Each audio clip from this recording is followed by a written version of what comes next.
এই মুহূর্তে ফুটবল বিশ্বের জন্য বড় চমকপ্রদ তথ্য। এক তদন্তেই বেরিয়ে আসলো আর্জেন্টিনার সব জালিয়াতি। 300 মিলিয়ন মার্কিন ডলারের লেনদেন নিয়ে বিপাকে পড়েছে ফিফা। মেসি মার্টিনেজদের ফুটবল ফেডারেশন AFA যে অর্থ পাঠিয়েছে ফুটবলের এই সর্বোচ্চ নিয়ন্ত্রক সংস্থাকে। অন্যদিকে ফিফা থেকে এবার মিশরকে দেওয়া হলো 238 কোটি টাকা। বিস্তারিত জানুন ভিডিওর বাকি অংশে। প্রদর্শক, মিশর বনাম আর্জেন্টিনার ম্যাচে ফরাসি সেই ম্যাচ রেফারির এক বিতর্কিত সিদ্ধান্ত একটা জাতির কঠোর পরিশ্রমকে একেবারেই ধুলোয় মিশিয়ে দিয়েছে।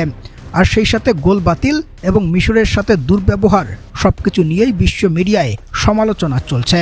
কোন সংস্থা বা কোনো গোষ্ঠীর কাছ থেকে ছাড় পাচ্ছেই না ফুটবলের এই সর্বোচ্চ নিয়ন্ত্রক সংস্থা, যার মধ্যে ওয়েফা তো অনেক আগেই জানিয়েছিল ফিফার এমন দুর্নীতি ফুটবলের উত্তেজনা নষ্টের মূল চাবিকাঠি হতে চলেছে। ওদের সাথে এবার ইউরোপের একাধিক দেশ জানিয়েছিল ফিফার নিরপেক্ষতা নিয়ে তদন্ত করতে। আর এখানেই উঠে এসেছে এবার এক চাঞ্চল্যকর তথ্য। মার্কিন গোয়েন্দা সংস্থা FBI এর তদন্তে প্রায় 300 বিলিয়ন মার্কিন dollar Argentine football federation AFA লেনদেন করেছে যুক্তরাষ্ট্রের ব্যাংকে, এবং সেটিও আর্জেন্টিনা ও মিশরের ম্যাচ চলাকালীন সময়ে।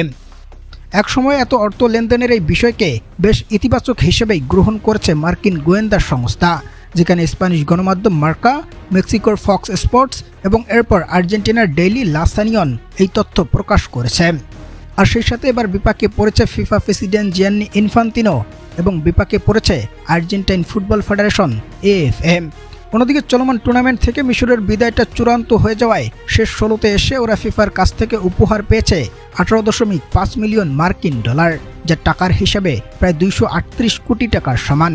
ফিফা ফুটবল বিশ্বকাপের ইতিহাসে যেটা দলটির সর্বোচ্চ অর্থ আয়। প্রদর্শক, সব মিলিয়ে চলমান টুর্নামেন্ট থেকে মিশরের বিদায় ফিফা নিশ্চিত করলেও FBI এর তদন্তে আছে জিয়ান্নি ইনফান্তিনো এবং আর্জেন্টাইন ফুটবল ফেডারেশনের সেই 300 মিলিয়ন মার্কিন ডলারের অস্বাভাবিক লেনদেন। আশা করা যাচ্ছে দ্রুতই এর সঠিক তদন্ত সামনে নিয়ে আসবে মার্কিন গোয়েন্দা।